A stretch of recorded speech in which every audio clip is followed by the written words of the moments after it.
Sa panahon ngayon ay mahirap na ang magkasakit. Dapat lagi nating pinaghahandaan ng mga hindi inaasang pagkakataon sa ating buhay, lalo na pagdating po sa kalusugan.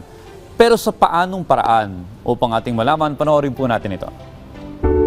Pagdating sa kalusugan at buhay, dapat secured ka. Sa tulong ng mga programa ng Department of Health, PhilHealth at mga local government unit, mas pinapalawak ang saklaw ng serbisyong pangkalusugan para sa bawat Pilipino. Pero maliban dito, mahalaga ring ikonsidera ang pagkakaroon ng health insurance.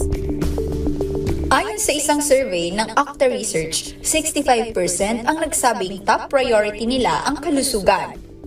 Ganun pa man, kaunti lang ang may aktwal na insurance o health card na makakatulong sana sa oras ng emergency. There's actually a difference between having coverage for yourself and ang problema, kapag po tayo ay nagpapacheck up, kapag po tayo nagkakasakit, most of the time po, ano po yung ginagamit natin? Out of pocket, di ba? Very rarely that we have cards, very rarely that we have coverage for ourselves. Malaking tulong ang pagkakaroon ng health card na nagbibigay ng diskwento at maraming benepisyong pangkalusugan.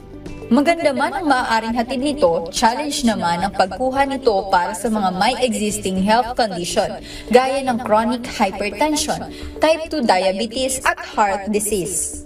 Ilang taon na po ako naghahanap ng mga insurance na pwede kong ma-apply kasi may pambayad naman ako. Kaya lang, hindi po talaga ma-approve. Pero para sa isang health provider, hindi dapat ito maging dahilan para hindi tanggapin ang mga nais magkaroon ng insurance. Dapat ang ganitong oportunidad ay para sa lahat.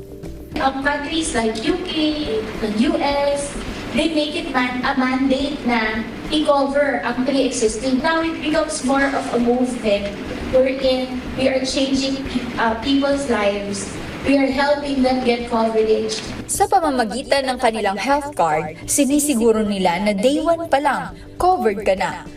Tumatanggap din sila ng mga may pre-existing condition at garantisado na bukas ang kanilang serbisyo sa maraming ospital sa bansa. Totoo, ang kalusugan ay dapat top priority.